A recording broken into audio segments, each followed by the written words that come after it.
1803, el naturalista alemán, el barón Alexander von Humboldt, arribó a las costas de Acapulco para realizar un viaje de estudios por las tierras de la entonces Nueva España, una tierra que casi ningún extranjero conocía, salvo por los españoles. Durante su estancia de poco más de un año en México, Humboldt estudió las maravillas naturales de nuestro país, recorrió ciudades, campos, junglas, ríos, estudió las culturas antiguas y todo con el afán de estudiar y comprender los medios ambientes, étnicos, arquitectónicos y sociales de México, llegando a bautizar a la Ciudad de México como la ciudad de los palacios. Pero además, en su tratado titulado como Ensayo político sobre el reino de la Nueva España, mencionó: el reino de la Nueva España produce por sí solo todo lo que el mundo necesita. Y tras la independencia de México, estas palabras fueron una verdadera pesadilla para nuestro país, pues sin el control de España, todos querían un trozo del botín que representaba México. Por ello, el interés tan fuerte de España por recuperar sus colonias. ¿Quieres saber más? Súbete a la máquina y acompáñanos a descubrirlo.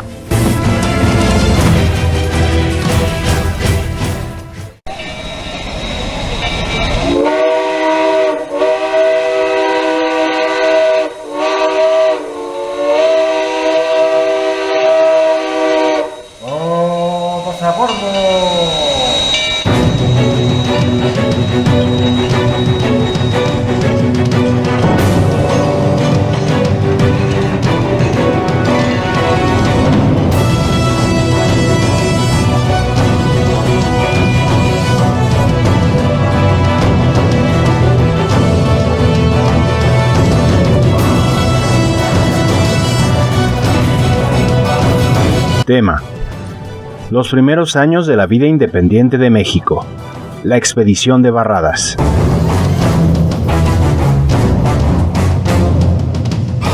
Aprendizaje esperado o propósito: reconocer los problemas a los que se enfrentó México tras alcanzar su independencia.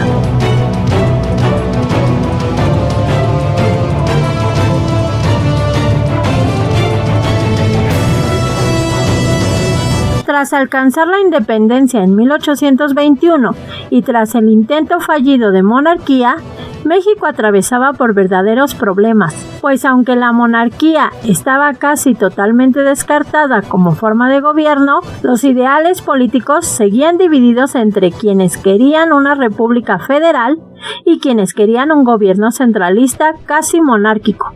Sin embargo, durante el siglo XIX, el gobierno de Guadalupe Victoria fue por mucho el gobierno más pacífico de México.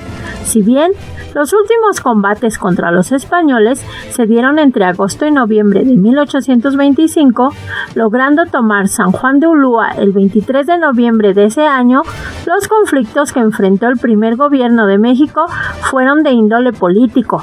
Como ya se ha mencionado, no obstante, Guadalupe Victoria logró restablecer relaciones diplomáticas con varias potencias, entre las que destacan Gran Bretaña y Estados Unidos de América, quien designó a Joel Robert Poinsett como embajador norteamericano en México y que de alguna manera intervino para introducir a la francmasonería en México, aunque esta se sabe existía en México desde la época virreinal, fundando el rito de York, al que muchos centralistas fueron afines, pues comulgaba con la idea de Estados Unidos de apoderarse del norte del territorio nacional.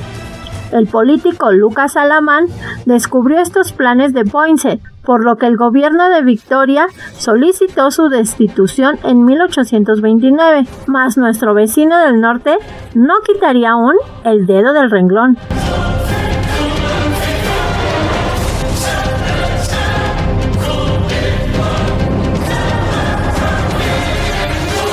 Sin embargo, Estados Unidos y su ansia territorial aún no representaban un verdadero problema para México, ya que los presidentes en turno, John Quincy Adams y Andrew Jackson, no deseaban tener malas relaciones con México, lo que impediría hacerse con los territorios deseados. El verdadero riesgo para México era España, ya que Fernando VII había ordenado la recuperación de las colonias a cualquier costo. Estos planes iniciaron desde 1821, y tras ser exiliado, Agustín de Iturbide se entera de estos planes, pues la Santa Alianza había determinado que España debía recobrar sus colonias. Así, decide regresar inmediatamente a México con el fin de informar al Congreso y recuperar su nacionalidad.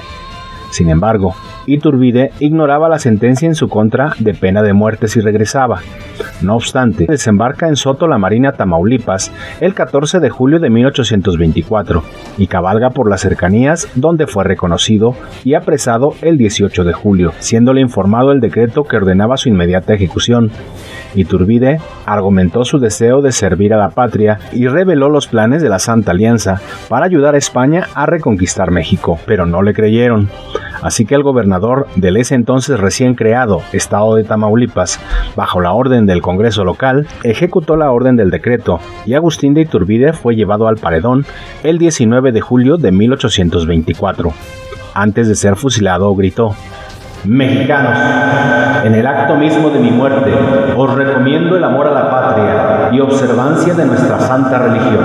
Ella es quien nos ha de conducir a la gloria. Muero por haber venido a ayudaros y muero gustoso porque muero entre vosotros. Muero con honor, no como traidor. No quedará a mis hijos y su posteridad esta mancha. No soy un traidor. No». Tras lo cual, murió fusilado y sepultado en Padilla, Tamaulipas, a los pocos días. Unos años después, sus restos fueron trasladados a la Ciudad de México y depositados en la capilla de San Felipe de Jesús en la Catedral Metropolitana, donde descansan hasta la actualidad. Actualmente los familiares descendientes de Iturbide aún son considerados como legítimos monarcas de México por algunas naciones. Su máximo representante es Maximilian von Gotzen Iturbide, aunque ha dicho que no tiene interés por desempeñar cargo político alguno en México.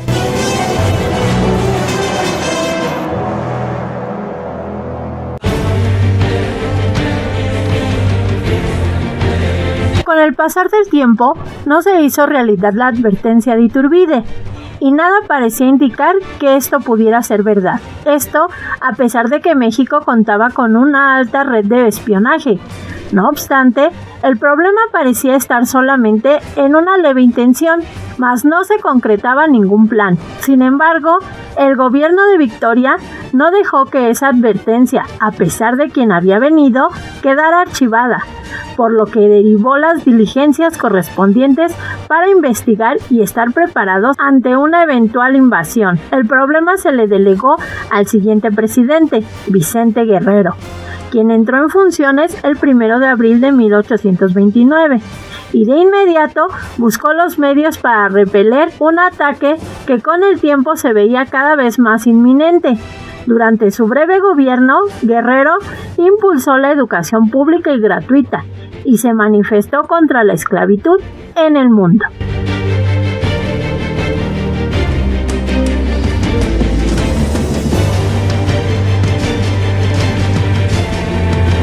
Para mediados de mayo de 1829, las intenciones de España de reconquistar México eran ya claras, pues la Marina mexicana se había enfrentado a la Marina española en las aguas del Golfo de México, siendo repelidas con éxito, por lo que la inminencia de una invasión fue tomada a consideración, y por primera vez, tanto centralistas y federalistas estuvieron de acuerdo en no permitir que España reconquistara México.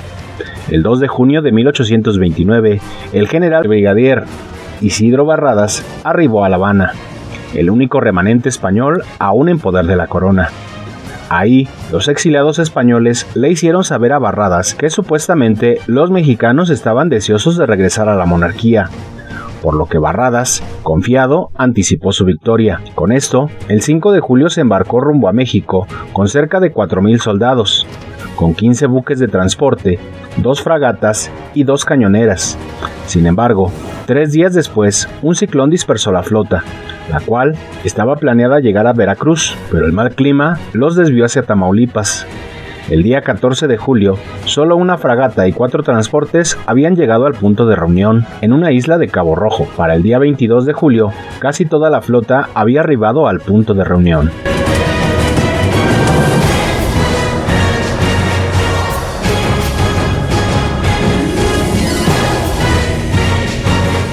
El 26 de julio, la flota intentaba desembarcar en la frontera entre Tamaulipas y Veracruz en la desembocadura del río Pánuco, pero esto fue imposible, por lo que Barradas ofrece una recompensa a aquel soldado que llegara nadando a la playa y averiguara el estado de la defensa mexicana. El valiente soldado, conocido como Eugenio Aviraneta, logró llegar a la costa y averiguó que no había tropas en las cercanías, salvo por 1000 hombres al mando del general Felipe de la Garza, ejecutor de Iturbide, que se encontraba en Tampico, aguardando las órdenes del general enviado por Guerrero, Antonio López de Santa Anna. El primer combate en tierra se realizó el 31 de julio en Altamira, sin vencedor aparente, pero el ejército español ocupó Tampico sin que hubiera resistencia alguna. El 4 de agosto, Guerrero se dirige al Congreso y lanza un manifiesto enérgico y condenatorio a la invasión española. Ciudadanos, diputados y senadores, era ciertamente increíble que una nación como la española, sin virtudes, sin opinión y sin recursos, se obstinase en llevar adelante la loca empresa de reconquistar a México. Empero la experiencia hoy nos muestra lo contrario, y sabemos que los esclavos de Fernando VII osaron ya profanar el territorio de la República. Miserables, ellos ignoran que los mexicanos son siempre independientes, que conocen sus derechos, que saben ser libres y que se les insulta al ofrecerles la degradante condición de colonos, a que en tiempos menos dichosos fueron reducidos por un triste aventurero el año de 1519.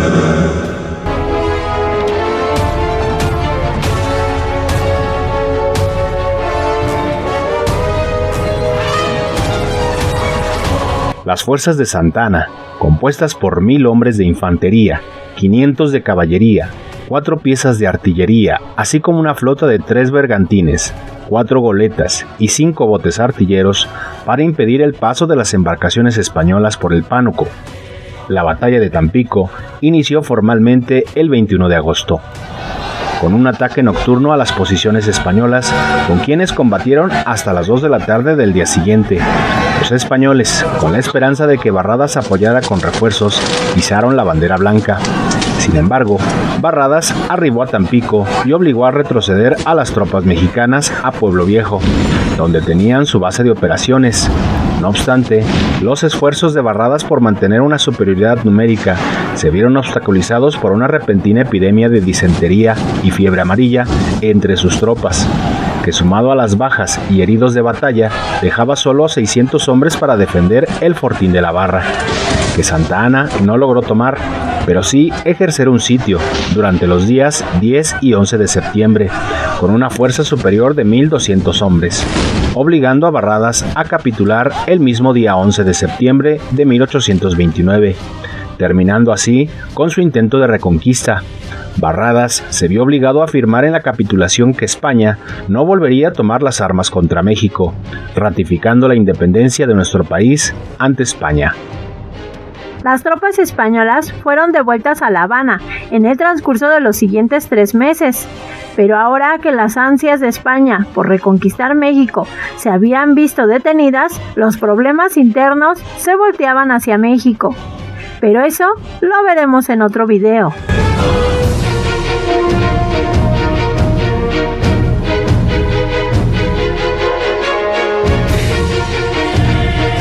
Actividad. Agrega las fechas vistas en este video a tu línea de tiempo. Recuerda que es una continuación de la línea, no hacer una nueva. Agrega la presidencia de Vicente Guerrero a tu fichero de gobiernos de México e investiga qué es la masonería, desde cuándo está presente en México y qué personajes de la historia de México han pertenecido a la masonería. Recuerda ilustrar tus trabajos y recuerda que tu apunte no debe ser una transcripción del audio del video.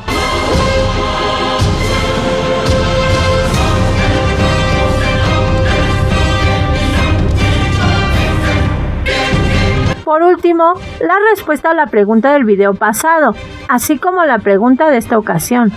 La pregunta del video pasado fue: ¿Qué personaje mexicano inspiró al personaje ficticio de El Zorro, cuya historia se desarrolla en la época pre- y post-independentista mexicana?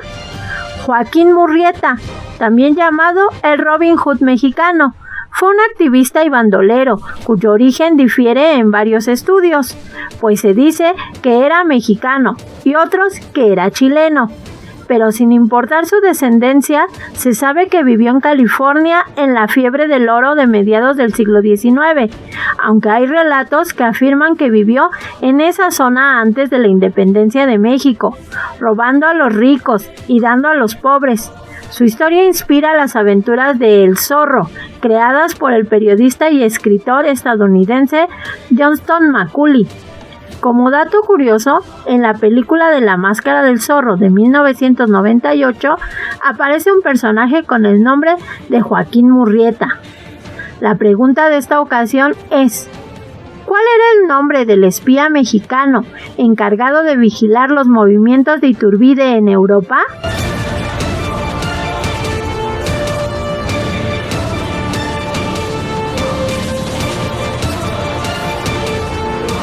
Esperamos que este video te haya gustado y si es así, dale pulgar arriba y te invitamos a suscribirte, compartir en tus redes, así como seguirnos en las nuestras.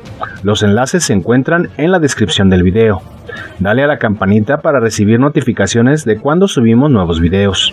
Tenemos videos nuevos todas las semanas, así que no olvides acompañarnos. Por último, te decimos lo siguiente.